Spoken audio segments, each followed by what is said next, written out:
इस बीच यूक्रेन जंग के 3 महीने खिंचने के आसार नजर आ रहे हैं, क्योंकि यूक्रेन की सरकार ने संसद में बिल पेश किया और 3 महीने के लिए मार्शल लॉ बढ़ाने का प्रस्ताव रखा।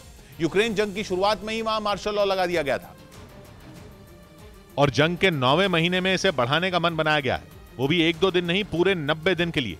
यूक्रेन में मार्शल लॉ बढ़ाने का संकेत पहले वहां के एक सांसद ने दिया और फिर जेलेंस्की ने संसद में इससे जुड़ा बिल पेश किया, जिसके बाद यह बात करीब करीब तय है कि जंग के बीच यूक्रेन में मार्शल लॉ 90 दिन के लिए बढ़ाया जाएगा।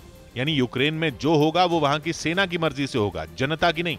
वैसे 24 फरवरी को जंग का आगाज होते ही वहां मार्शल लॉ लगा दिया गया था, जो अब 3 महीने के लिए बढ़ सकता है, क्योंकि पुतिन की सेना अब भी यूक्रेन के लिए मुसीबत बनी हुई है। अक्टूबर में तो रूस पहले से अधिक आक्रामक हो गया और उसने सीधा कीव को टारगेट किया। वहां मिसाइलें गिरी, ड्रोन से हमले हुए, पूरे के पूरे ब्लैकआउट तक की नौबत आ गई। यही नहीं, कीव समेत यूक्रेन के 7 बड़े शहरों का पुतिन ने पूरा का पूरा चेहरा बिगाड़ कर रख दिया। और अब सर्दियां आने वाली हैं, जिसमें दोनों सेनाओं को चुनौती भरी लड़ाई लड़नी होगी, क्योंकि पुतिन ठंड में भी लड़ने के लिए तैयार है। यानी यूक्रेन को राहत नहीं मिलने वाली। माना जा रहा है कि इसी वजह से यूक्रेन ने 90 दिनों के लिए मार्शल लॉ बढ़ाने के बारे में सोचा, क्योंकि मार्शल लॉ लगने के बाद पूरी पावर यूक्रेन की सेना के पास होगी। जंग के समय जब मार्शल लॉ लगता है तो यही होता है, सेना ही देश की रक्षा करती है और सारे बड़े फैसले लेती है।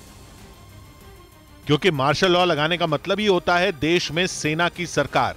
ये कानून लागू होते ही कर्फ्यू लगाया जा सकता है और सेंसरशिप लागू हो सकती है। यही नहीं, लोगों के आने जाने और एक जगह इकट्ठा होने पर भी बैन लग सकता है।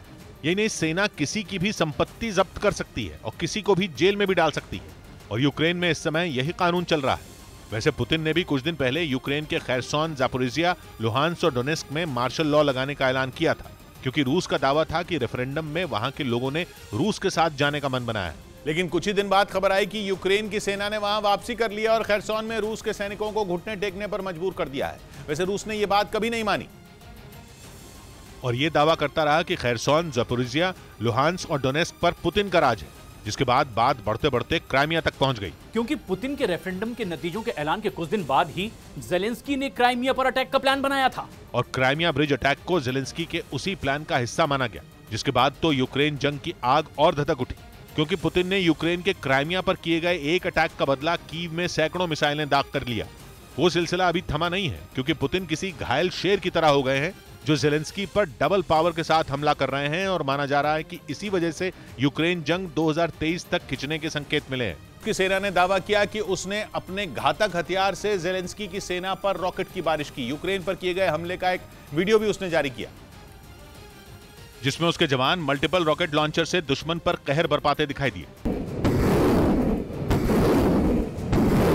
रूसी फौज ने दावा किया कि उसने TOS-1A मल्टीपल रॉकेट लॉन्चर से यूक्रेन की सेना पर ताबड़तोड़ हमले किए। बताया गया कि इस रॉकेट लॉन्चर से पुतिन की सेना ने जेलेंस्की की फौज को भारी नुकसान पहुंचाया। खबर है कि रूसी सेना भीषण जंग में यूक्रेन के खिलाफ TOS-1A का बड़े पैमाने पर इस्तेमाल कर रही है। दावा है कि रूसी फौज के हमले से बचने के लिए जेलेंस्की के जवान कुछ इलाकों में पीछे हटने के लिए मजबूर हो गए हैं, क्योंकि ये घातक रॉकेट लॉन्चर 1 मिनट में दुश्मन का नामो निशान मिटाने की क्षमता रखता है। खबर है कि इसलिए पुतिन ने अब ऐसे ही हथियारों से यूक्रेन पर हमले का प्लान तैयार किया है, ताकि हर हाल में यूक्रेन की सेना को आगे बढ़ने से रोका जाए। पश्चिमी मीडिया के मुताबिक यूक्रेन की सेना रूस के कब्जे वाले इलाकों की तरफ तेजी से बढ़ रही है। माना जा रहा है कि इसीलिए रूसी सेना ने जंग में घातक हथियारों से हमले बढ़ा दिए हैं। खबर है कि पुतिन रूस के कब्जे वाले हिस्सों को किसी भी हाल में गंवाना नहीं चाहते। कहा जा रहा है कि इसीलिए उन्होंने यूक्रेन की सेना पर घेर कर हमले करने का आदेश दिया है। बताया जा रहा है कि पुतिन लंबी खिंची इस जंग को अब हर हाल में खत्म करना चाहते हैं। और दावा है कि इसीलिए रूसी सेना ने TOS-1A मल्टीपल रॉकेट लॉन्चर से हमले तेज कर दिए, क्योंकि ये रॉकेट लॉन्चर 15 सेकंड में 30 राउंड रॉकेट दाग सकता है।